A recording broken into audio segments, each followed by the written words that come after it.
Very good evening. Welcome to the debate. Telugu Desam party Janasena release చేసిన అభ్యర్థుల తొలి జాబితా చాలా రకాల సంచలనాలకి అవకాశం ఇచ్చింది. ఆ సంచలనాల్లో కొంతమంది సీనియర్లకి మొదటి జాబితాలో పేర్లు లేకపోవడం కొంత పార్టీలో చర్చ నడుస్తుంది, ఈ రెండు పార్టీల్లో కూడా. అయితే జనసేన కేవలం 5గురికి మాత్రమే ప్రకటించి మిగతా పేర్లన్నీ త్వరలో ప్రకటిస్తామని చెప్పారు కాబట్టి దాని మీద ఎక్స్పెక్టేషన్స్ ఉన్నాయి. తెలుగుదేశంలో సీనియర్ల పేర్లు కొన్ని రాకపోవడంతో వస్తాయి, తర్వాత జాబితాలో వస్తాయేమో అనే హోప్తో ఎదురు చూస్తున్నారు. అయితే అక్కడక్కడ అసంతృప్తులు ఇలాంటివి న్యాచురల్గా ఎప్పుడు ఉన్నట్టు. అయితే గతంతో పోలిస్తే ఈసారి చాలా తక్కువనే చెప్పాలి అసంతృప్తులు కూడా.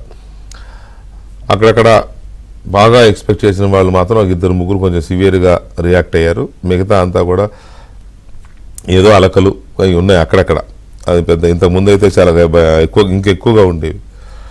సో ఈ సంచలనాల విషయానికి వస్తే మనం చూస్తే సంచలనాల్లో యువత ఎక్కువగా యువతకి చోటు దక్కింది తెలుగుదేశం పార్టీ జాబితాలో.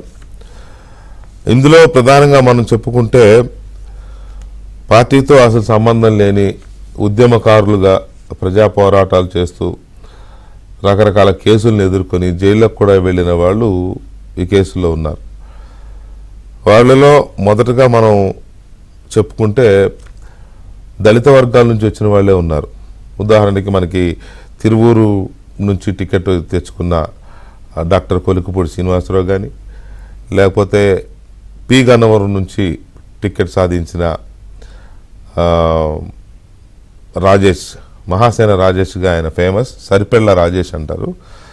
సరిపెళ్ల రాజేష్ అంటే బహుశా ఎవరు తెలియకపోవచ్చు, మహాసేన రాజేష్ గానే ప్రసిద్ధి. మహాసేన అనే ఒక సంస్థనే పెట్టి దళిత హక్కుల కోసం పోరాడడం, తర్వాత రాష్ట్ర ప్రభుత్వం చేస్తున్న దళిత వ్యతిరేక విధానాలు నిర్ణయాల మీద పోరాటం, అరెస్టులు, కేసులు, నానా బీభత్సం అనమాట. ఆషామాషిగా లేదు, ఎన్నో కేసులు ఆయన మీద, చాలా కేసులు ఉన్నాయి, జైలుకి వెళ్ళి వచ్చే చాలా రోజులు. సో ఆయన ఆ తర్వాత ఒక జర్నలిస్టుగా, తిరుపతిలో జర్నలిస్టుగా పనిచేసి పూతలపట్టు అభ్యర్థిగా లిస్టులో పేరు వచ్చిన మురళి కానీ, అలాగే సింగనమల నియోజకవర్గం నుంచి బండారు శ్రావణిశ్రీ కానీ, ఇట్లా కొంతమంది ఒక తలుక్కున మెరిచారు. అయితే వీళ్ళకి సంబంధించిన నేపథ్యం కానీ, వీళ్ళకు సంబంధించిన సామాజిక నేపథ్యం కావచ్చు, లేకపోతే రాజకీయ నేపథ్యం కావచ్చు, ఒక రకంగా జీరో అని చెప్పాలి. రాజకీయాల మీద అవగాహన ఉండడం వేరు, నేపథ్యం ఉండడం వేరు. ఉదాహరణకి ఇప్పుడు రాజేష్ గారిని తీసుకున్నా, శ్రీనివాసరావు గారిని తీసుకున్నా, లేకపోతే మన మురళి గారిని తీసుకున్నా, రాజకీయ నేపథ్యం చాలా చాలా కాదు, అసలు జీరోనే. పూర్తిగా కాస్త హైపర్ యాక్టివ్గా ఉండడం, సొసైటీలో సోషల్ మూవ్మెంట్లో ఉండడం, ఎక్కువగా సమాజం పట్ల ఎక్కువగా ప్రతిస్పందించడం, ఎక్కడైనా దళిత ప్రజలకి, దళిత సమాజానికి ఇబ్బందులు వస్తే వాటి మీద గొంతు విప్పడం, ఈ రకమైన కార్యక్రమాలు. కొలికపూడి శ్రీనివాసరావు గారు అయితే అమరావతి ఉద్యమం, ఇటువంటి వాటిలో ఆయన చాలా చురుగ్గా పాల్గొనడం. రాజేష్ గారు అయితే ఇక్కడ రాజేష్ గారి నుంచి చెప్పుకోవాల్సింది ఏంటంటే, ఆయన మొదట్లో వైఎస్ఆర్సీపీ నాయకుడిగా ఉండేవారు ఎన్నికల ముందు, పాదయాత్ర అప్పుడు కానీ, జగన్మోహన్ రెడ్డి పాదయాత్ర అప్పుడు కానీ, ఆ తర్వాత ఎన్నికల సమయంలో కానీ చాలా సీరియస్ కార్యకర్తగానే పనిచేశారు వైసీపీలో. కానీ ఆ తర్వాత అధికారంలోకి వచ్చిన కొద్ది రోజులకే తత్వం బోధపడిందో ఏమో కానీ, ఇంకా ఆయన సొంత ఉద్యమం, మహాసేన అనే సంస్థను పెట్టుకుని సొంత ఉద్యమం, దళిత సమాజం కోసం పోరాడడం, దీంట్లోకి వచ్చారు. ఆ క్రమంలో తెలుగుదేశం పార్టీ ఆయన్ని పార్టీలోకి ఆహ్వానించడం, రీసెంట్గా అది కూడా ఎక్కువ రోజులు అవ్వాలి, అంతా 6 నెలల సంవత్సరం లోపే అయింది తీసుకోవడం. ఆ తర్వాత ఇప్పుడు టికెట్ ఇవ్వడం జరిగింది. అయితే ఈ టికెట్ ఇచ్చిన తర్వాత రాజేష్ గారిని రకరకాల వివాదాల్లోకి కొన్ని శక్తులు లాగుతున్నాయి. ఏదో ఆ వ్యతిరేకత ఉందని, లేకపోతే చాలామంది ఆయన అక్కడ వ్యతిరేకించి పార్టీకి రాజీనామా చేస్తున్నారని కొంతమంది, లేకపోతే సోషల్ మీడియాలో ట్రోల్ చేయడం కొంతమంది, బాధ్యత లేని పత్రికలు కొన్ని ఇష్టారాజ్యంగా రాయడం, నీలి మీడియా, కూలి మీడియాలో అయితే ఇక అసలు టికెట్ పేరు వచ్చిన మరుక్షణం నుంచే అక్కడ ఏదో జరిగిపోతుంది, పి గన్నవరంలో ఈయన అక్కడోడు కాదు, ఎక్కడి నుంచో వచ్చి ఊడిపడ్డాడు, వలస పక్షి, ఇట్లా రకరకాల కథనాలు. ఇవన్నీ వండి వార్చడం. నిజానికి నిజంగా ఉంటే పోనీ ఆ నిజంగా ఉన్న వార్తలు అయితే ఇస్తే అర్థం ఉంది. వండి వార్చడం అంటే ఏదో కక్ష కట్టినట్టు పగబట్టినట్టుగా చేయడం అనేది ఆ లెక్కకు వస్తే కొలికపూడి శ్రీనివాసరావు కూడా వలసనట్టే. తిరువూరు, ఆయన తిరువూరు కాదు, మరి ఆయన తాడికొండ కిందకు వస్తుంది, నేటివ్ ప్లేస్. రకరకాల కారణాల వల్ల వెళ్తూ ఉంటారు, అందరూ వెళ్తారు. ఇప్పుడు మంగళగిరిలో లోకేష్ గారు రావట్లేదా, లేకపోతే వేరే నియోజకవర్గాల్లో చాలా చోట్ల ఉన్నారు. ఇప్పుడు జగన్మోహన్ రెడ్డి గారు షఫ్లింగ్ చేయట్లా, ఐఏఎస్లు ఐపీఎస్లు షఫ్లింగ్ చేసినట్టు, టీచర్లని షఫ్లింగ్ చేసినట్టు వాళ్ళ ఎమ్మెల్యేని షఫ్లింగ్ చేయట్లా నియోజకవర్గాల్లో. దాని గురించి మాత్రం రాయరు. అది రాయాలంటే వణుకు, భయం, అది మాట్లాడరు, అది ప్రశ్నించరు. అంటే అది రాయమని నేను అనడంలా, కానీ దళిత సమాజం నుంచి ఫస్ట్ టైమర్స్గా వస్తున్న వాళ్ళని ఎంకరేజ్ చేయాలి. తప్పు చేసి అక్కడ తప్పు అనాలి, కానీ ఈ రకంగా వాళ్ళ మీద ఒక పగబట్టినట్టుగా చేయడం అనేది ఎందుకు జరుగుతోంది? దీని వెనుక మీడియా కుట్రే ఉందా, లేక వైసీపీ కావాలని కుట్ర చేయిస్తోందా అనేది ఒక అంశం. మొత్తం మీద వీళ్ళు ఎదుర్కొంటున్న సమస్యలు ఎలా ఉన్నాయి, ఇప్పటి వరకు వెళ్ళిన బాట ఒక రకమైన బాట అయితే ఇక నుంచి ఎదుర్కోబోయేది ఇంకొక రకమైన బాట, బాధ్యతాయుతమైన బాట. గెలిస్తే ఒక రకంగా, ఓడిపోతే ఒక రకంగా ఉంటుంది. తర్వాత గెలుపు ఓటముల మీద వీళ్ళ అంచనాలు ఎలా ఉన్నాయి, ఈ అంశాలన్నీ మనం మాట్లాడదాం. ప్రస్తుతానికి ఇవాళ మనం మహాసేన రాజేష్ గారు మనతో లైవ్లో ఉన్నారు, ఆయనతో మాట్లాడదాం. రాజేష్ గారు నమస్కారం. నమస్తే సార్. నమస్తే, congratulations sir. Thank you sir. Rajesh గారు, మీరు ఏడాది క్రితం వరకు మహాసేన అనే సంస్థకు అధ్యక్షుడిగా, ఏడాది కూడా అవ్వలేదనుకుంటా, సబ్జెక్ట్ టు కరెక్షన్, ఉద్యమకారుడిగా లేకపోతే ప్రభుత్వం మీద తిరుగుబాటుదారుడుగా, ఒక రకంగా తిరుగుబాటే మీది, ప్రభుత్వం మీద తిరుగుబాటు చేస్తూ ఉన్నారు మీరు. తెలుగుదేశం నాయకుడిగా లేరు మీరు. సో తెలుగుదేశం పార్టీలోకి ఎలా వచ్చారు మీరు? మీరు అడిగారా వాళ్ళని, వాళ్ళే మిమ్మల్ని అడిగారా? ఎలా జరిగింది సార్? ముందుగా మీకు ఏబిఎన్ వారికి ధన్యవాదాలు సార్. ఎందుకంటే మా మీద జరుగుతున్న ఇలాంటి రకరకాల కుట్రల్ని మేము బయట ప్రజలతో చెప్పే అవకాశాన్ని ఈ ప్లాట్ఫామ్ నుంచి కల్పించారు సార్. హృదయపూర్వక నమస్కారాలు. ప్లీజ్. అయితే పార్టీ విషయంలో అయితే ఏ రోజైతే జగన్మోహన్ రెడ్డి మాకు చెప్పిన దానికి వ్యతిరేకంగా పరిపాలిస్తున్నాడో, మాకు ఇచ్చిన హామీలకి ఆయన వ్యతిరేక దిశలో పయనిస్తున్నాడని తెలుసుకున్నాము. 2020 అక్టోబర్ 14నే నేను ఆయన వ్యతిరేకించేశాను సార్. వ్యతిరేకించి బయటకు వచ్చాను. బయటకు వచ్చిన కొద్ది కాలానికి జగన్మోహన్ రెడ్డి పరిపాలన చూశాక గతంలో చంద్రబాబు నాయుడు గారి పరిపాలన ఎంత గొప్పగా ఉందనేది అర్థం చేసుకున్నామండి. అప్పటి వరకు చంద్రబాబు నాయుడు గారు దళితులకి ద్రోహి అని, చంద్రబాబు నాయుడు గారు దళితులను విమర్శించారని రకరకాల ఈ వార్తలు ఇప్పుడెలాగా మీరన్న నీలి మీడియా, కూలి మీడియా వండి వార్చిందో 2019 ఎలక్షన్ ముందు కూడా అలాగే చేశారు సార్. అవన్నీ నమ్మి జగన్ కోసం తిరిగి 175 నియోజకవర్గాలు గెలిపించాక, ఇతని పరిపాలన చూశాక, అరే చంద్రబాబు నాయుడు గారు చాలా గొప్పగా పరిపాలించారు, అలాంటి వ్యక్తిని మనం వదులుకున్నామని త్వరలోనే తప్పు తెలుసుకున్నాం సార్.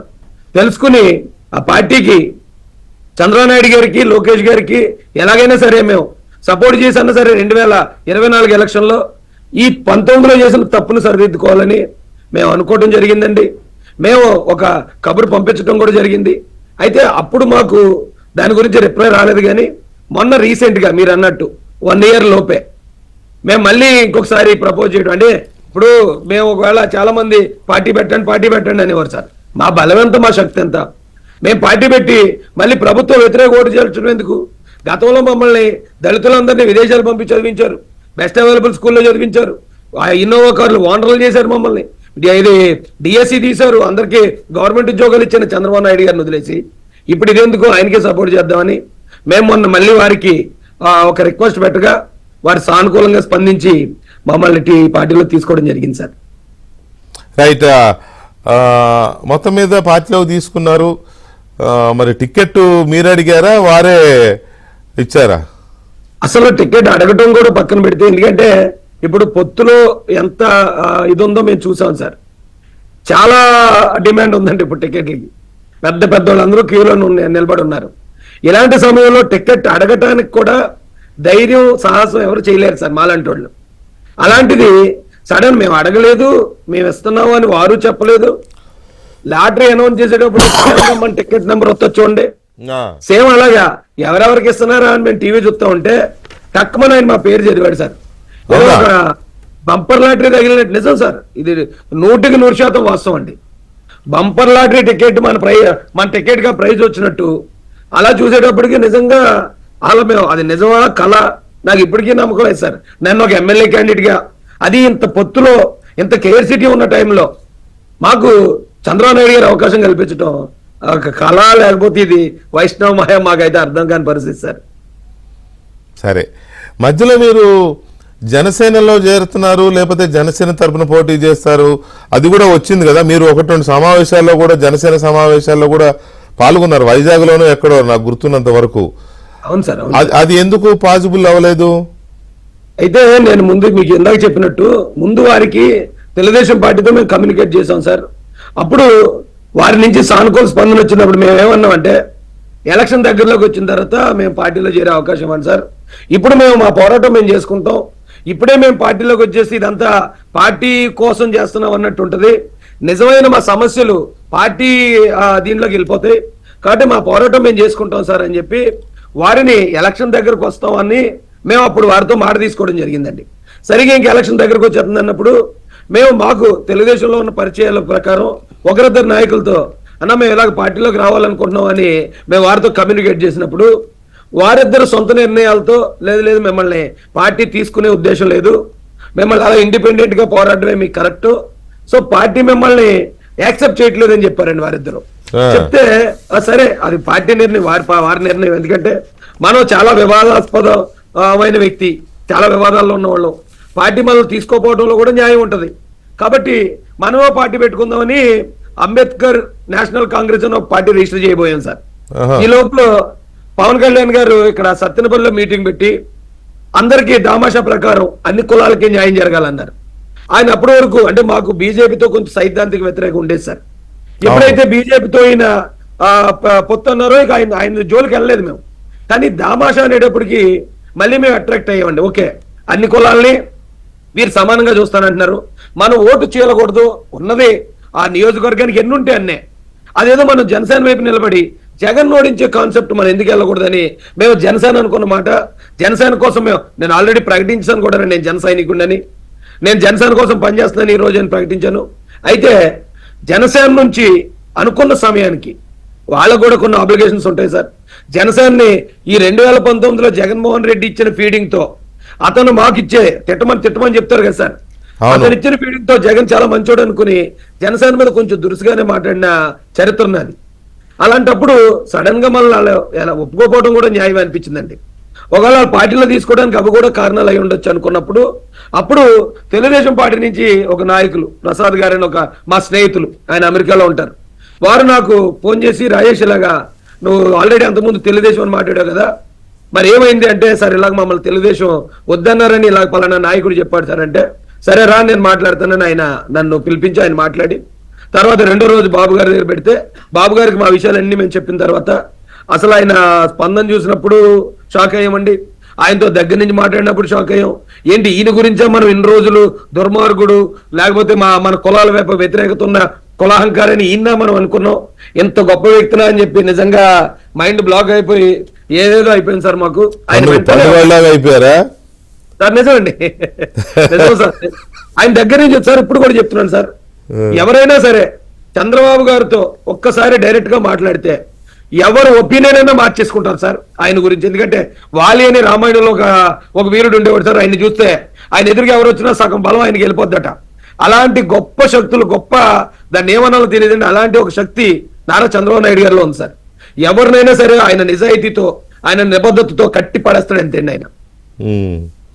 సరే, మరి ఇప్పుడు మీరు చెప్పిన దాంట్లో బీజేపీతో మాకు సైద్ధాంతిక వైరుధ్యాలు ఉంటాయని ఒక మాట అన్నారు కదా, మరి ఈ కూటమి జనసేన టీడీపీ కూటమి బీజేపీతో కూడా కలుస్తుంది అనేది చర్చ నడుస్తోంది. మేబీ 2-3 రోజుల్లో రావచ్చు, ఇంకా 100% అనేది రాలేదు, అధికారికంగా రాలేదు, కానీ అనధికారికంగా అయిపోయిందని అంటున్నారు. అప్పుడు మరి ఇబ్బంది రాదా మీకు? ఏ ఇబ్బంది ఉండదు సార్, ఎందుకంటే అసలు జగన్ వెనకాల మేము తిరిగిందే ఇతను ఏదో వైఎస్ఆర్ అని పెట్టుకుని కాంగ్రెస్ అని పెట్టాడు, సరే బీజేపీ నుంచి ఇతను వ్యతిరేకంగా ఉంటాడు అనుకుంటా, బీజేపీ ఒకవేళ మైనారిటీల మీదో లేకపోతే మరొకరి మీదో బీజేపీ పేరుతో ఆర్ఎస్ఎస్ లేకపోతే సంఘాలు ఉన్నాయి, వారికి మాకు గొడవలు జరుగుతున్నాయి, ఇతను వస్తే మా మీద దాడులు జరగకుండా ఉంటేనే అతను నమ్మేవండి. నమ్మిన ప్రతిరోజు నుంచి డే 1 నుంచి ఆయన బీజేపీ నాయకుల కన్నా కూడా ఎంతో విశ్వాసపాత్రుడిగా ఆయన ఉన్నాడు సార్. అవును. ఉన్నప్పుడు ఈయనతో పోల్చుకుంటే 2014లో బాబు గారు కూడా అఫీషియల్ గా బీజేపీతో పొత్తులో ఉన్నా ఏ రోజు ఇక్కడ మైనారిటీ ఆస్తులకు కానీ క్రిస్టియన్ ముస్లింల మీద దాడులు కానీ ఏ రోజు ఇబ్బంది కలగలేదు సార్ మాకు. ఇప్పుడు కూడా చంద్రబాబు నాయుడు గారు బీజేపీతో ఉన్న, అమెరికా ప్రెసిడెంట్ గారితో ఉన్న, మరొకరితో ఉన్న చంద్రబాబు నాయుడు గారు అనే వ్యక్తి తన చల్లని హస్తాలతో ఈ రాష్ట్రాన్ని అయితే కాపాడతారండి, ఎటువంటి ఇబ్బందుల నుంచి అయినా సరే. ఆ నమ్మకం మాకు వారి మీద ఉంది సార్. అందులో డౌట్ లేదులే. మనకి 2014 నుంచి 2018 వరకు బీజేపీతో పొత్తులో ఉన్నా కూడా ఎక్కడా ఒక మైనార్టీ మీద దాడులు కానీ గొడవలు కానీ లేకపోతే ఎక్కడా ఏం లేవు కదా. కానీ మరి ఇప్పుడు 2019 నుంచి 24 వరకు మైనార్టీలు ఎంతమంది సూసైడ్ చేసుకున్నారు, ఎంతమందిని అటాక్ చేసి చంపారు, కొట్టారు, దాడులు ఇవన్నీ మనం చూస్తున్నాం కదా. అదైతే సార్ ఒకటి సార్, మేము బీజేపీని కూడా ఎందుకు వ్యతిరేకించేవాళ్ళు అంటే అండి, ఎక్కడో గుజరాత్ లోనో ఉత్తరప్రదేశ్ లోనో దళితులను మూత్రం తాగించారు, దళితుల్ని ఏదో గుర్రం ఎక్కాలని కొట్టారు, ఇలాంటివి విని మేమేం కళ్ళతో చూడలేదండి. అవన్నీ న్యూస్ లో విని మేము వాళ్ళ మీద వ్యతిరేకత పెంచుకున్నాం. కానీ బీజేపీ చేస్తుంది అనుకున్న అరాచకాల కన్నా 100 రెట్లు ఎక్కువ అరాచకాలు వైసీపీ చేసిందండి. ఇక్కడ ఒక పోలీస్ స్టేషన్ లో కూర్చోబెట్టి ఒక దళితుడికి శిరోమండనం చేయించడం అనేది భారతదేశంలో ఇప్పుడు దాకా ఎక్కడా జరగలేదు సార్. ఒక అధికార పార్టీ ఎమ్మెల్సీ ఒక దళితుడిని చంపేసి శవాన్ని కూడా గర్భవతైన భార్య దగ్గర పారేసి నీ దిక్కుని చోటు చెప్పుకోపో అనేది ఏ గుజరాత్ ఉత్తరప్రదేశ్ ఎక్కడా జరగలేదు సార్. ఇది భారతదేశంలో ఇప్పటి వరకు జరిగినన్ని ఒక ఎత్తు, వైసీపీ వచ్చిన తర్వాత ఈ రాష్ట్రంలో దళితుల మీద మైనార్టీల మీద జరిగిన ఈ ఆగడాలు మరొక ఎత్తు సార్. బీజేపీతో వైసీపీ మాకు చాలా డేంజర్ అండి. కానీ మరి ఇప్పుడు మీరేమో మెల్లగా ఉద్యమం నుంచి రాజకీయాల్లోకి వచ్చారు, రాజకీయాల నుంచి ఇప్పుడు ఎన్నికల బరిలోకి దూకుతున్నారు. మీకు తెలియంది ఏముంది, పాలిటిక్స్ అనేది చాలా ఎక్స్పెన్సివ్ అఫైర్, చాలా ఖర్చుతో కాస్ట్లీ అఫైర్. మరి ఎన్నికల కంటే ఇప్పుడు ఎవరు చూసినా ఎమ్మెల్యేలు అంటే కనీసం 25-30 కోట్లు అంటారు, ఎంపీలు అంటే 50 నుంచి 100 కోట్లు అంటారు కదా. మీరు అంటే అంత స్తోమత ఉందా లేదా పార్టీ భరోసా ఇచ్చిందా? పార్టీ నుంచి అదే నీకు చెప్తున్నాను కదా సార్, లాటరీ తగిలిసింది అంతే. ఇక దానికి కావాల్సిన అవసరాలు ఏముంటాయో నిజానికి మాకు తెలీదు. ఈ నియోజకవర్గ బాధ్యతలు అంటే ఆ బాధ్యతలు తీసుకున్న తర్వాత ఏమేమి రూల్స్ అండ్ రెస్పాన్సిబిలిటీస్ ఉంటాయో మాకు తెలీదు. అవన్నీ కూడా ఇప్పుడు పార్టీ పెద్దల నుంచి నేర్చుకుంటున్నాం సార్. ఇక ఈ ఫైనాన్స్ గురించి జనరల్ గా ఇలాంటి టైంలో మనమాట మీరు అడిగారు కాబట్టి చెప్తున్నాను. ఇక పొత్తులో సీట్ ఇస్తామయ్యా ఎవరైనా డబ్బులు పెట్టే వాళ్ళు ఉన్నారంటే 100 కోట్ల నుంచి పాట మొదలవుతుంది సార్. అంత అంటే గెలిచేసి సీట్లండి. టీడీపీ జనసేన పొత్తు 200% అది ఇచ్చేది బీఫామ్ కాదండి, డైరెక్ట్ గా అసెంబ్లీలో ఎమ్మెల్యే సీట్ అది. అలాంటి సీట్ కోసం ఎంతమందిని ఎంతైనా పెట్టేవాళ్ళు ఉండగా కనీసం నాలుగు డబ్బులు లేవని విషయం మా పార్టీలో అందరికీ తెలుసండి. మా అధినాయకుడికి మా గురించి అన్నీ తెలుసు. అయినా కూడా మరి కనీసం అయినా రే బాబు నువ్వు ఇంత డబ్బులు చూసుకోవాలి, లేకపోతే ఇంత డబ్బులు ఎలా ఖర్చు అవుతాయని ఎవరితోనే చెప్పించడం కూడా లేదు సార్. మరి వారు ఏమనుకుని మా మీద ఈ బాధ్యత పెట్టారో నాకే తెలియదు. కానీ ఇక మరి దాని డబ్బులు దేనికి అవసరం? ఏమనుకునేది ఏముందిలే, ఏమనుకోవడానికి ఏముంది? మీరు పడే శ్రమ లేకపోతే పోరాట స్ఫూర్తి కావచ్చు, లేకపోతే ఆ కేసులు ఎదుర్కొంటున్న అంటే కేసులు అనగానే భయపడి పారిపోతారు చాలా మంది. కానీ ఎదురొట్టి నిలబడ్డం అదొకటే కాదు సార్. జగన్మోహన్ రెడ్డి కోసం మేము తిరిగి అతను గెలిపిస్తే అతను నన్ను రౌడీ షీటర్ గా చూడాలనుకున్నాడు సార్. రౌడీ షీట్ ఓపెన్ చేశాడు సార్ అధికారంలో రాగానే. నన్ను ఒక ఖైదీగా చూడాలనుకున్నాడు సార్. నన్ను 22 రోజులు జైల్లో పెట్టాడు సార్. నన్ను ప్రతిరోజు కోర్టులకు తిప్పుదాం అనుకున్నాడు సార్. ఇప్పటికి నా మీద 30 కేసులు ఉన్నాయి సార్. రేపు ఒక వాయిదాకి వెళ్ళకపోతే మళ్ళీ అరెస్ట్ వారెంట్ వచ్చే పరిస్థితి సార్. అతని కోసం పనిచేసిన బడుగు బలహీన వర్గాల వ్యక్తినైన నా మీద ఆ రకంగా చూడాలని అతను భావిస్తే 2019లో చంద్రబాబు నాయుడు గారిని ఓడించండి అని చెప్పిన వ్యక్తిని నేను. అరే నన్ను ఓడించాలని ట్రై చేశాడు అనేది కించిత్ కూడా మనసులో పెట్టుకోకుండా నన్ను ఒక ఎమ్మెల్యేగా చూడాలని అనుకున్నారు సార్ ఆయన. ఇలాంటి కుర్రాడికి ఒక ఎమ్మెల్యే అవకాశం ఇస్తే వాళ్ళ వర్గానికి సంబంధించిన సమస్యలు వాళ్ళు అసెంబ్లీ దగ్గరికి తీసుకొచ్చి దానికి పరిష్కారాలు కూడా చూపించి ఆ వర్గాలకు మేలు చేసుకుంటారు. అంతే తప్ప మా వల్ల చంద్రబాబు నాయుడు గారికి ప్రత్యేకంగా వచ్చేది ఏముంటుందని అనుకోవట్లేదండి. కానీ ఆయన యువతను ఎంకరేజ్ చేస్తానన్నారు. నిజంగా నిజాయితీ పనులకైనా లీడర్స్ గా అంటే లీడర్స్ తయారు చేసే ఫ్యాక్టరీ అని తెలుగుదేశం పార్టీకి ఒక పేరుందండి. అది ఎందుకు అనుకునేవాడిని నేను. ఈ రోజున ఆయన ఇచ్చిన జస్ట్ అనౌన్స్మెంట్ కి రాష్ట్రం మొత్తం సామాన్యుడు నా గురించి మాట్లాడుకుంటుంది సార్. నా ఫోన్ అసలు ఖాళీ ఉండట్లేదు సార్. అందరూ కంగ్రాట్స్ అంటే దీనికి ఇంత విలువ ఉంది. ఇంత విలువైన దాన్ని కూడా ఇంత సులభంగా ఆయన ఈ వర్గాలకు ఇచ్చే గుర్తింపుగా ఆయన ఇవ్వటం ఇది నాకు ఇచ్చిన గుర్తింపు కాదు సార్. ఖచ్చితంగా జగన్ చేతిలో దగాపడ్డ దళితులందరికీ ఆయన ఇచ్చిన గుర్తింపు సార్ ఇది. అంటే మీరు ఇక్కడ ఒకటి క్లారిటీ ఇవ్వాలి నాకు ఏంటంటే, పి గన్నవరం అనేది ఒక రిజర్వ్డ్ సీట్. అక్కడ రాజేష్కి ఇచ్చినా ఇంకొకరికి ఇచ్చినా దళిత అభ్యర్థినే నిలబెట్టాలి. కాబట్టి రిజర్వ్డ్ సీట్ కాబట్టి ఎవరో ఒక దళితుడికే ఇవ్వాలి కదా, దళితుడో లేకపోతే లేడీ అయితే దళితురాలు అభ్యర్థి దళిత వర్గాలకు చెందిన అభ్యర్థికే ఇవ్వాలి. సో ఇది ఇప్పుడు ఆ కోటాలో వచ్చింది అనుకోవాలా, లేకపోతే రాజేష్ని ఏరి కోరి దళిత వర్గాల నుంచి అయినా సరే ఏరి కోరి రాజేష్ని గుర్తించి ఇచ్చారనుకుంటున్నారా?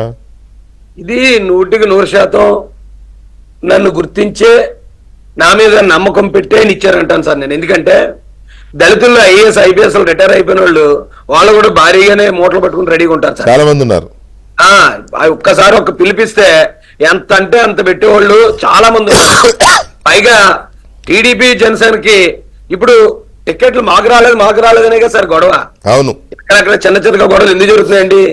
అక్కడేమో సీట్లు తక్కువ ఉన్నాయి, అభ్యర్థులు అర్హతలు గల అభ్యర్థులు ఎక్కువ మంది ఉన్నారు. అలాంటి సమయంలో కూడా అక్కడ లోకల్ కాకపోయినా సరే ఇలాంటి ఒక వ్యక్తికి అంటే జగన్మోహన్ రెడ్డి చోటి ఇంత దగా పడ్డాడు, ఇన్ని సమస్యలు ఉన్నాయి వీళ్ళకి, ఇలాంటి వాడికి మనం ఈ అవకాశం కల్పించాలని పర్టికులర్ గా ఆయన భావించి ఇచ్చారు సార్.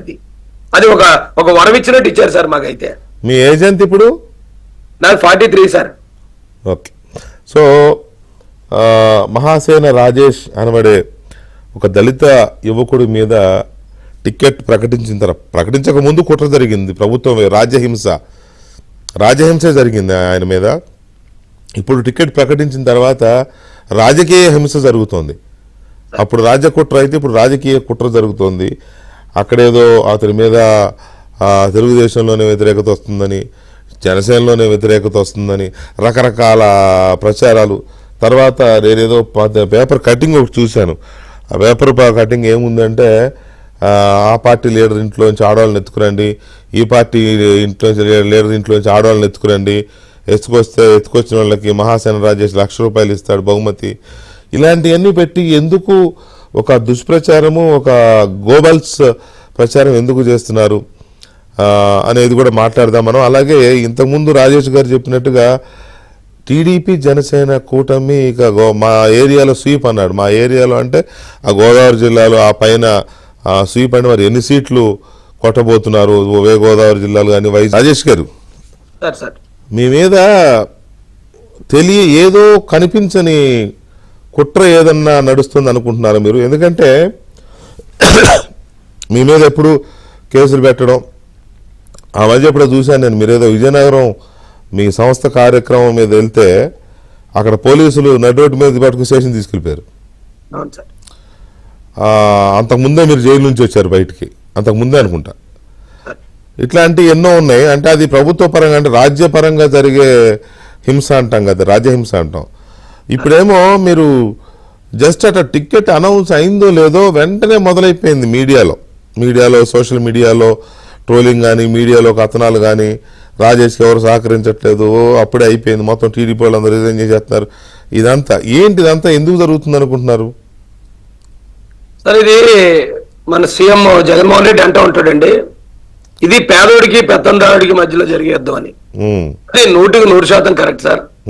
నిజంగానే మాలాంటి పేదోడికి జగన్మోహన్ రెడ్డి లాంటి పెత్తందారుడికి జరుగుతున్న యుద్ధం సార్ ఇది.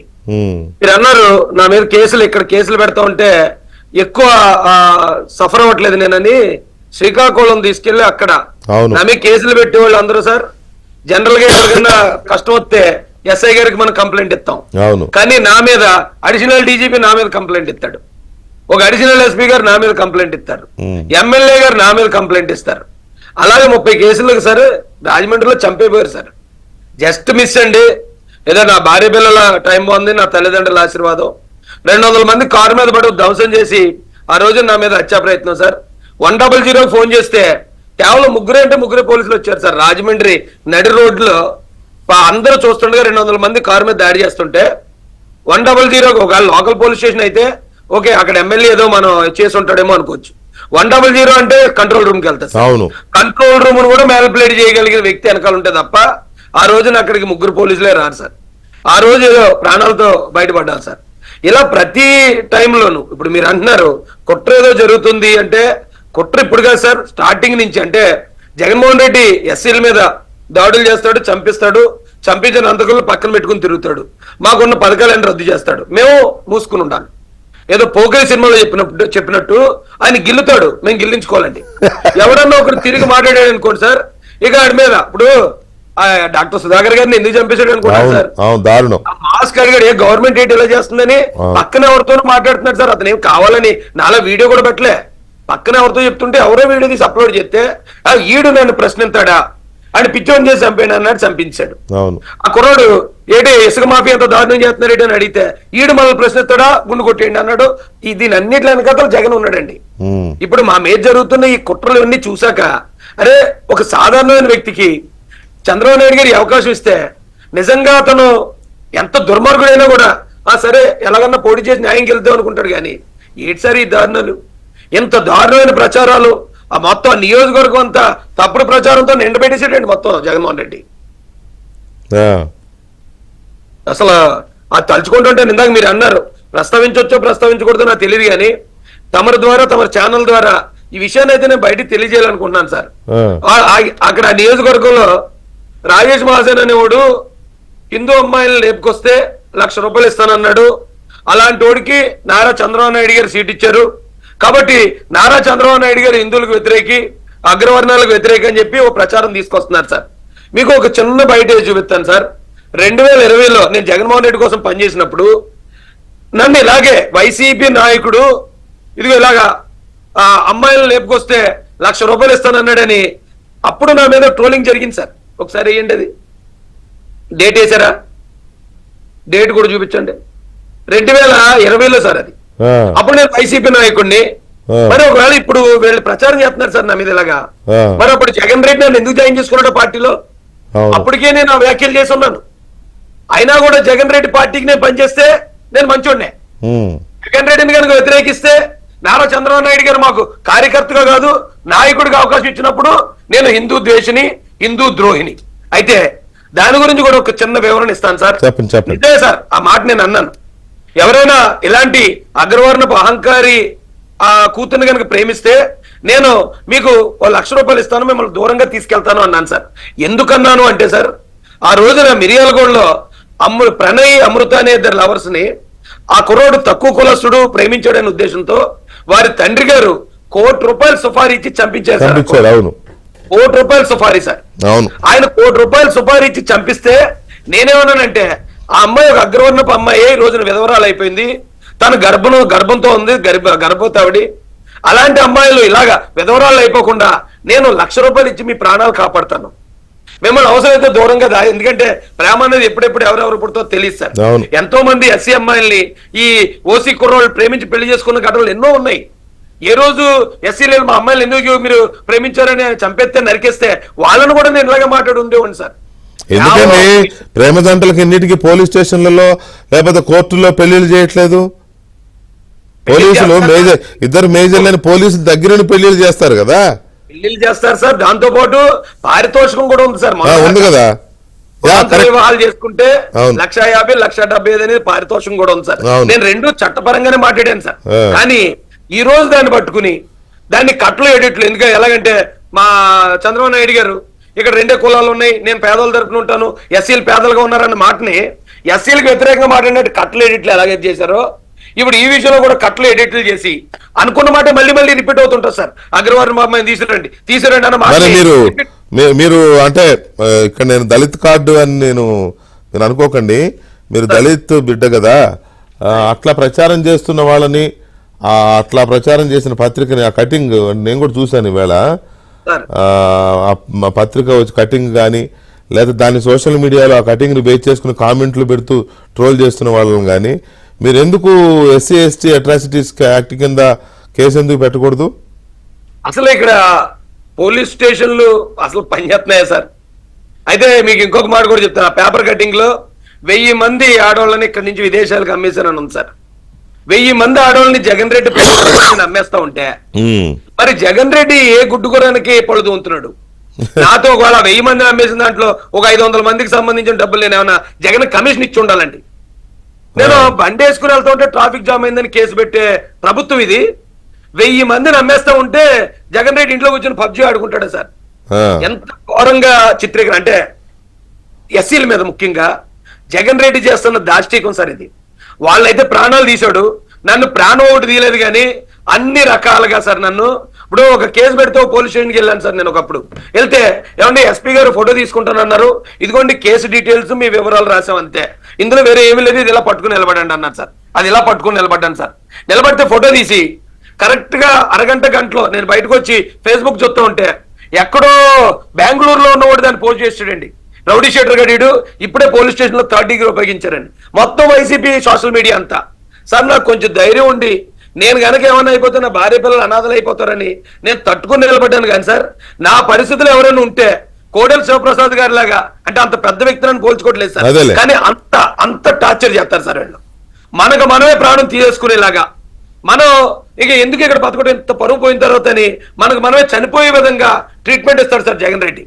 బాబా వివేకానంద రెడ్డి గారు కూడా అలాగే ఇచ్చి ఉంటాడు, ఆయన కూడా బలంగా తట్టుకోవడం వల్ల గొడ్డలు వాడారు. అలాంటి దుర్మార్గుడు సార్ జగన్మోహన్ రెడ్డి అనే వ్యక్తి. ఇప్పటికీ నేను ఎస్సీ సమాజానికి చెప్తున్నాను సార్, ఏమంటే ₹1 ఇచ్చి ఒక మర్డర్ చేసిన వ్యక్తిని ఈ రోజున జగన్మోహన్ రెడ్డి సమర్థిస్తున్నాడు. ఎస్సీ కుర్రాడిని చంపేసి డెడ్ బాడీ డోర్ డెలివరీ చేసిన పక్కన పెట్టుకుంటాడు. సొంత బాబాయిని గొడ్డలతో నరికేసిన పక్కన పెట్టుకుని తిప్పుతాడు. 38 కేసుల్లో 1,00,000 కోట్ల ఆరోపణలతో ఉన్న జగన్ రెడ్డి సిగ్గు లేకుండా బయట తిరుగుతాడు. నేను ఏదో ఎవరిని ఏదో అన్నానని నన్ను ట్రోల్ చేస్తూ నన్ను సిగ్గుపరచడానికి ప్రయత్నిస్తున్నాడు. ఇది దళిత ఎస్సీ సమాజం మొత్తం అర్థం చేసుకోవాలి. ఎందుకంటే మనం తప్పు చేయకపోయినా తప్పుడు మనుషుల చిత్రీకరిస్తాడు. వాళ్ళందరూ తప్పుడు యాదవులు, అందరూ తప్పుడు యాదవులు చోట ఉంటారు. వాళ్ళు ఏదో పెద్ద స్వామి వివేకానంద లాగా లేకపోతే ఏదో హిమాలయాల్లో తపస్సు చేసుకునే గురువు గారి లాగా వాళ్ళు ఇస్తున్నారు బిల్డప్. ఇది సమాజం అర్థం చేసుకోవాలని చెప్పానండి నేను. ఎస్సీలు అందరూ అర్థం చేసుకున్నారు సార్.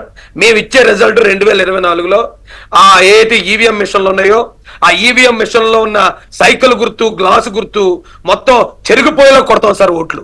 అయితే ఇప్పుడు మీలాంటి సఫరర్స్ చాలా మంది అంటే మేము మీడియాలో చూస్తున్నాం కాబట్టి రాజేష్లు చాలా మంది ఉన్నారు, లేకపోతే వరప్రసాదులు చాలా మంది ఉన్నారు, డాక్టర్ సుధాకర్లు చాలా మంది ఉన్నారు, అనితారాయణులు చాలా మంది ఉన్నారు, అబ్దుల్ సలాములు చాలా మంది ఉన్నారు, కొలుగుపూడి శ్రీనివాసరావు చాలా మంది, ఇట్లా కుప్పలుగా ఉన్నారు బాధితులు, లేకపోతే కేసులు పెట్టబడుతున్న వాళ్ళు, హింసించబడుతున్న వాళ్ళు, చనిపోయిన వాళ్ళు చాలా మంది ఉన్నారు. నేనేమంటానంటే ఆయనేమో జరుగుతూనే ఉన్నాయి సొసైటీలో, ఆయనేమో ఎక్కడికి వెళ్ళినా నా నా నా నా అని గుండెలు బాధేసుకుంటూ ఉంటాడు, నా ఎస్సీలు కదా.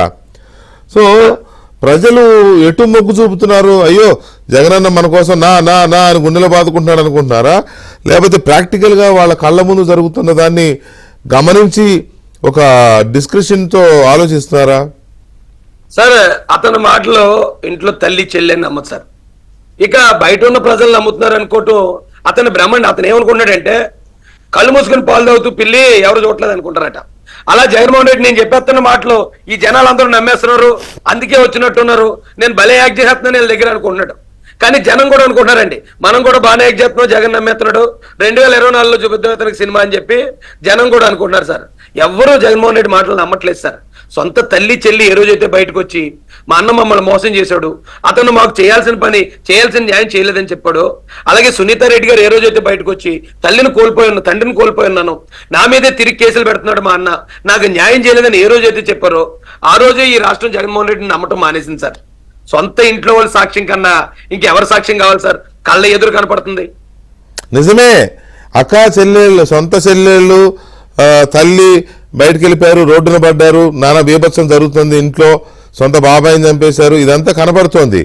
సొంత చెల్లెల్ని అలా చేశాడు కదా, మరి అక్క చెల్లెమ్మలు అంటే ఈయన ఊళ్ళో వాళ్ళందరూ అక్క చెల్లెమ్మలు అంటారు కదా, వాళ్ళందరూ నిజంగా అక్క చెల్లెమ్మలు అంటే అయ్యో మా అన్నయ్య మా తమ్ముడిని ఫీల్ అవుతున్నారా అని నాకు డౌట్.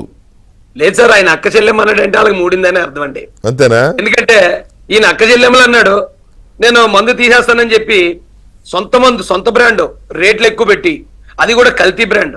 మొన్న ఒక కుర్రోడు ఫేస్బుక్ పోస్ట్ చూశాను సార్, నాకు జగన్ అంటే చాలా ప్రాణం, కానీ నాకు ఒకటే బాధగా ఉంది, ఆయన లెక్కర్ తాగి నేను అనారోగ్యం పాలయ్యాను, ఈ రోజున బెడ్ మీద ఉన్నాను, అదొక్కటి మార్చుకుంటే బాగుంటది అతను అని. అంటే జగన్ అభిమానులు కూడా జగన్మోహన్ రెడ్డి ఇచ్చిన మందు తాగి దాదాపు 32,000 మంది చనిపోయారు సార్. ఇది అఫీషియల్ గానే లెక్కలు ఉన్నాయండి. 3,50,000 మంది మంచాన పడిపోయారు సార్, 32,000 మంది చనిపోయారు సార్. అది ఇక్కడ ఉన్న అక్క చెల్లెమ్మలకి జగన్ ఇచ్చిన గిఫ్ట్ సార్. అది ఆ ఇంట్లో ఉన్న తండ్రినో భర్తనో అన్ననో తమ్ముడినో కొడుకునో చక్కగా తీసేసుకున్నాడు, వాళ్ళ ఆరోగ్యాన్ని తీసేసుకున్నాడు, వాళ్ళ ప్రాణాన్ని తీసేసుకున్నాడు. వీళ్ళకి మాత్రం వాళ్ళు ఇచ్చిన డబ్బుల్లో 200 అతను ఇస్తాడు క్వార్టర్కి, దాంట్లో 30 రూపాయలు తీసి ఈ మనిషి మోకాన్ని కొట్టి ఉన్న డబ్బులన్నీ చక్కగా ఎగబెట్టుకుని దాచుకుని ఇప్పుడు ఎలక్షన్కి పంచి పెడతాడు సార్.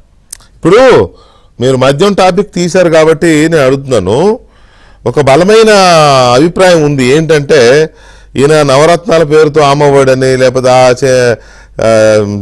ఏంటది చేయూత అని ఏ ఉన్నాయి కదా మొత్తం మీద వాటన్ని బటన్ నొక్కుతున్నా 2,50,000 కోట్లు అక్కచెల్లెమ్మల అకౌంట్లో వేసాను అంటున్నాడు కదా. మళ్ళీ ఆ డబ్బంతా ఈ లిక్కర్ రూపంలో, ఇసుక రూపంలో, ఇంకో రూపంలో మళ్ళీ పరోక్షంగా మళ్ళీ జగన్మోహన్ రెడ్డి గారి జేబుల్లోకి వచ్చినాయి అనే ఒక బలమైన అభిప్రాయం ఉంది. ఎందుకంటే సపోజ్ ఇప్పుడు భార్య అకౌంట్లో 10,000 పడినాయి అనుకోండి, సపోజ్ భార్య అకౌంట్లో 10,000 పడ్డాయి అంటే డైరెక్ట్ గానో ఇండైరెక్ట్ గానో ఆ డబ్బుల మీద భర్త పెత్తనమే ఉంటుంది. ఏముంటుంది పల్లెటూళ్ళలో మధ్యతరగతి కుటుంబాల్లో మనకి తెలియదే ఉంది. ఆ 10,000 తీసుకెళ్లి షాప్లోనే ఖాతా కట్టేస్తాడు, మళ్ళీ ఆ డబ్బులు పడేదాకా మళ్ళీ ఖాతా. ఇదే నడుస్తుందా ఊళ్ళలో? ఇది ప్రజలకు అర్థమైందా సార్? అది జనాలకి చాలా అంటే చాలా తెలివి ఉన్నారు సార్ ఇప్పుడు జనం, ఎవరికి ఏమి తెలియదంటూ ఏమీ లేదండి. అయితే ముఖ్యంగా మీరు ఈ ఎక్కువ బల్క్ అకౌంట్లకు మనీ ట్రాన్స్ఫర్ డీబీటీ అంటాడు అతను. అవును, ఆలిబాబుల మధ్య సినిమా వచ్చింది సార్, అందులో స్కామ్ ఇదే అండి. అందరిది రేషన్ కార్డులు బ్యాంక్ అకౌంట్లు తీసుకుని అందరికీ డబ్బులు పంచుతున్నాం అన్న ఉద్దేశంతో కొన్ని వేల లక్షల బ్యాంక్ అకౌంట్లు ఫేక్ అకౌంట్లు క్రియేట్ చేసుకుని డబ్బులు దానిలో ట్రాన్స్ఫర్ చేసుకుంటాడు ఆ సినిమాలో వెళ్ళను. అవును, జగన్ రెడ్డి గారు అన్నారు సార్ 55 లక్షల అకౌంట్లోకి వెళ్ళిపోయిందని. ఎవరు చూస్తారు సార్ దానికి ఆడిటర్ ఎవరండి? ఆ 55 లక్షల అకౌంట్లు ఒరిజినల్ అకౌంట్లా, అందులో కొన్ని లక్షల అకౌంట్లు జగనన్న గారి అకౌంట్లా? ఇచ్చేదేమో గవర్నమెంట్ సొమ్ము, ఆ డబ్బు తిన్నంగా ఎంతమందికి చేరింది ఎవరికీ తెలియదండి. అయితే మీరు అన్నది కరెక్ట్ గా ఈ రోజున ఆయిల్ ప్యాకెట్ కొనే ప్రతి అక్క చెల్లి గమనించేసింది. గతంలో చంద్రబాబు నాయుడు గారు ఏమో 70 కొన్నాం, ఈ రోజు 200 కొంటున్నాం. పెట్రోల్ కొట్టించుకుంటున్న ప్రతి అన్నదమ్ముడు అర్థమైపోయింది. అప్పుడు 70 లీటర్ కొట్టేవాళ్ళు ఇప్పుడు ఈ రోజున 110 రూపాయలు అయిపోయింది, అంటే 40 రూపాయలు ఎక్కువ. ఇలా ప్రతి దానిలోనూ రేట్లు కంపేర్ చేసుకుంటున్నారు సార్. చివరికి ఆ తాగుడు అలవాటు ఉండేవాళ్ళు కూడా 50 రూపాయలు క్వార్టర్ తాగేవాళ్ళు ఈ రోజు 250 రూపాయలు అయిపోయింది. అలాగే అడిగినందుకే కదా సార్ ఓంప్రకాశం చంపేశారు. అవును, ఇలా ప్రతి దానిలోనూ అందరికీ కూడా కంప్లీట్ గా నాలెడ్జ్ వచ్చింది సార్. చంద్రబాబు నాయుడు గారు ఎప్పుడు వస్తారా, ఈ రాష్ట్రం మళ్ళీ ఎప్పుడు బతికి బట్టగడుతుందా అని రాష్ట్రంలో ఉన్న ప్రజలు మాలాంటి వాళ్ళు అందరూ ఎదురు చూస్తున్నాం సార్. రైట్. ఇప్పుడు మీరు ఇందాక మాట అన్నారు జనసేన టీడీపీ పొత్తు ఇక వాషౌట్ వైసీపీ అని అన్నారు కదా. అంటే మీ లెక్క ప్రకారం నాకు అర్థమైంది ఏంటంటే కృష్ణా ఇంకా దిగువన వెస్ట్ ఈస్ట్ వైజాగ్ ఉత్తరాంధ్ర మొత్తం.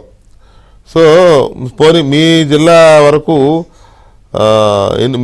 మీ అంచనా మేరకు ఉభయ గోదావరి జిల్లాల్లో ఎన్ని సీట్లు వస్తాయి అనుకుంటున్నారు ఇద్దరు కలిపి? ఇద్దరు కలిపెట్టండి, ఇద్దరు కాక ఇంకా ఉన్నారండి ఇక్కడ. వైసీపీ ఉంది కదండి.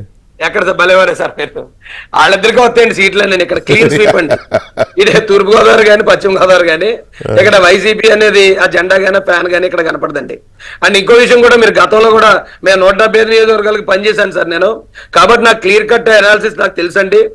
70 నియోజకవర్గాల్లో కొన్ని నియోజకవర్గాల్లో జనసేన పార్టీ 30,000 దాకా ఓట్లు చీల్చింది, కొన్ని నియోజకవర్గాల్లో 2-3 వేలు చీల్చింది. 2-3 వేలు చీల్చిన దగ్గర 1,500 మెజార్టీ తోటి వైసీపీ నెగ్గటం, 5,000 జనసేన పట్టుకెళ్ళిన దగ్గర 2,500తో వైసీపీ నెగ్గటం.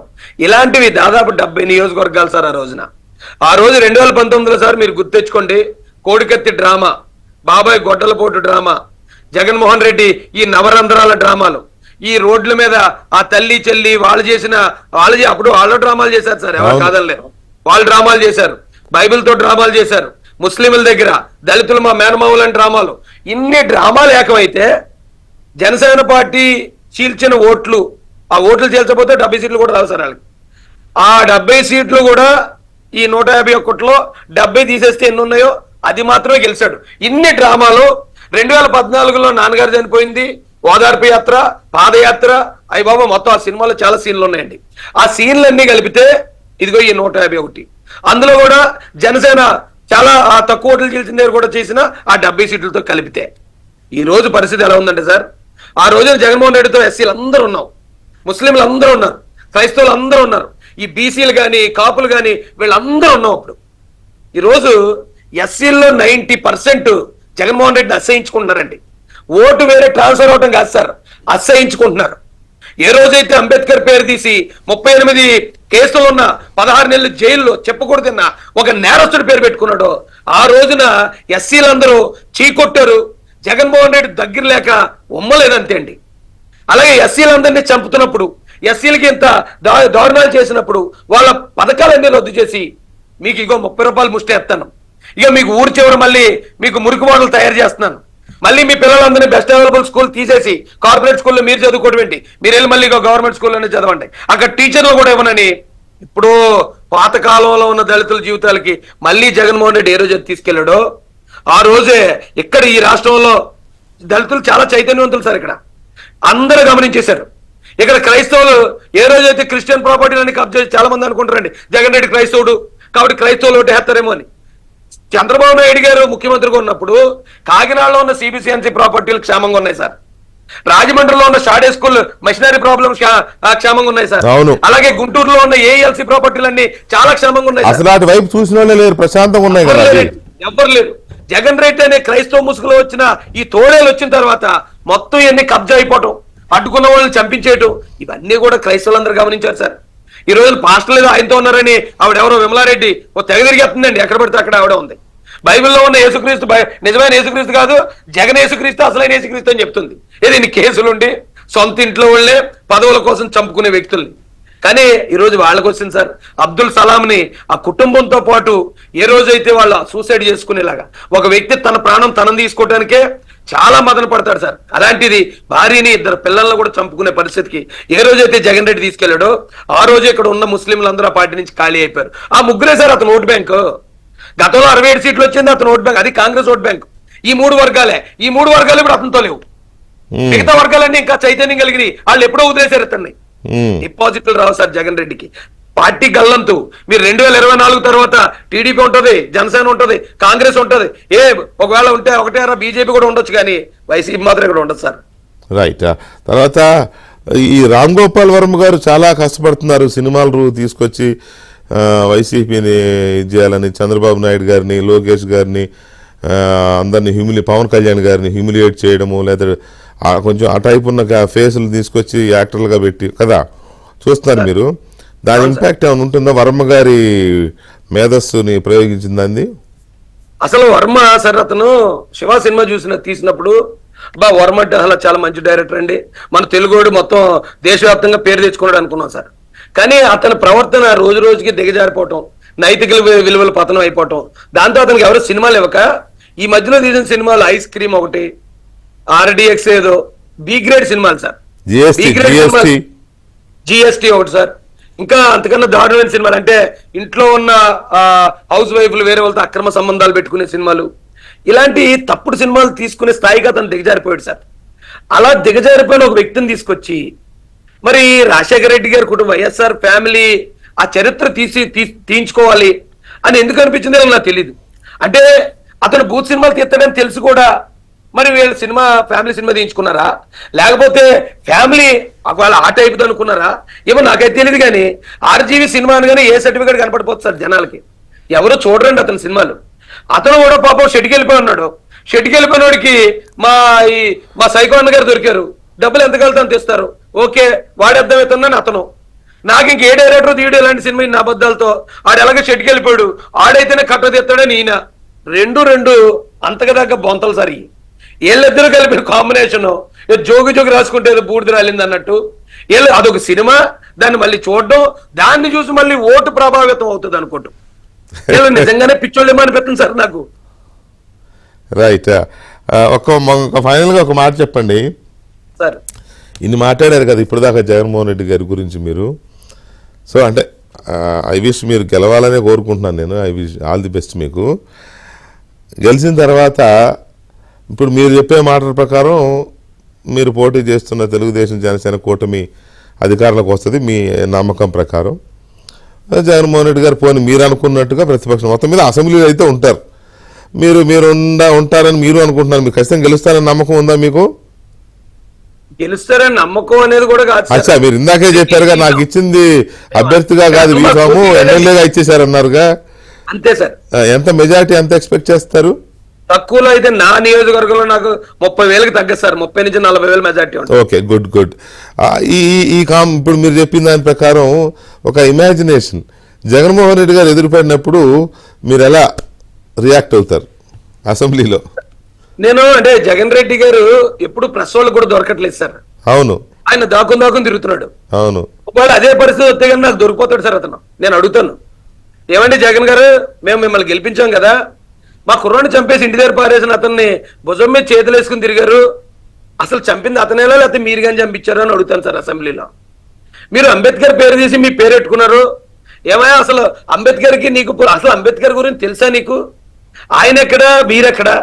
ఆయన పేరు తీసుకుని మీ పేరు పెట్టుకోవడానికి ఆవగించంతన్నా సిగ్గు అనిపించలేదా మీకు అని అడుగుతాను సార్.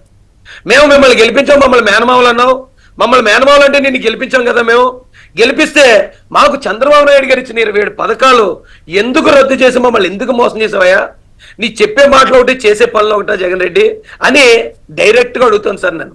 అతను చేసిన ఎన్ని ఘోరాలు అయితే ఉన్నాయో, మాస్క్ అడిగినందుకు ఆయన్ని ఎంగ పిచ్చోని చేసి చంపేశావు. నీకు దేవుడు అంటే నిజంగా భయం ఉందో? మాట్లాడితే ముందోసారి దేవుడు వెనకోసారి దేవుడు అంటావు. అతను పిచ్చోడు చేసి తప్పుడు మందు, ఒక డాక్టర్కి తప్పుడు మందులు ఇచ్చారు సార్. అత్యంత ఘోరం. మీకు నాకు ఇస్తే మందులు కరెక్ట్ అని వేసుకుంటాం, గొడవ లేదు. కానీ ఆయనకి తెలుసు తప్పుడు మందులని, అయినా కూడా ఆయనతో మింగించి ఆయన పిచ్చోని చేసి చంపించేశారు సార్. సినిమాల్లో కూడా లేవు సార్ ఇంత దారుణాలు. నిన్ను నమ్ముకుంటే ఒక కుర్రాన్ని గుండు కొట్టించావు, రాష్ట్రపతి కూడా నీకు లెటర్ రాశారు కదా, చర్యలు తీసుకోమని అక్కడ ఉన్న ఎమ్మెల్యే ఎవరైతే దూరంపూడి జక్కంపూడి రాజా మీద. కనీసం ఎఫ్ఐఆర్ కూడా ఎందుకు వెళ్ళలేదు జగన్ రెడ్డి అని డైరెక్ట్ గా అసెంబ్లీలో అందరూ చూస్తుండగా అడుగుతాను సార్. ఇది మనం అనుకున్నట్టు జరిగితే నేను చెప్పినట్టు అడగటం మళ్ళీ మీ ఛానల్లోనే చూస్తాం సార్. ఓకే, చూద్దాం. అలా అడగాలని మీరు, ఎందుకంటే దారుణాలు చాలా జరిగాయి కాబట్టి అవి నిత్యం చర్చ జరగాలి వాటి మీద. అంటే ఎన్నికల ముందు జరగాలి, ఎన్నికల తర్వాత కూడా గతం తాలూకు జ్ఞాపకాలని చర్చిస్తూ ఉంటే అవి మళ్ళీ రిపీట్ అవ్వకుండా ఉంటాయి దళిత సమాజానికి. కాబట్టి అవి అందరూ రెస్పాన్సిబిలిటీస్ ఫీల్ అవ్వాలి, అంతే రెస్పాన్సిబుల్గా భుజాన్ని వేసుకుని వాటిని కంటిన్యూ చేయాలి, అడగడాన్ని, ప్రశ్నించడాన్ని. Right, anyway all the best Rajesh garu. Once again congratulations మీకు. మీరు అన్నట్టుగా మీకు ఇచ్చింది పోటీ చేయడానికి అభ్యర్థిగా ఇచ్చిన బీఫామ్ కాదు, ఎమ్మెల్యేగానే డిసైడ్ చేసి ఇచ్చారని, మీరు ఏదైతే కాన్ఫిడెన్స్తో 30 నుంచి 40,000 మెజార్టీ ఎక్స్పెక్ట్ చేస్తున్నారో అది జరగాలని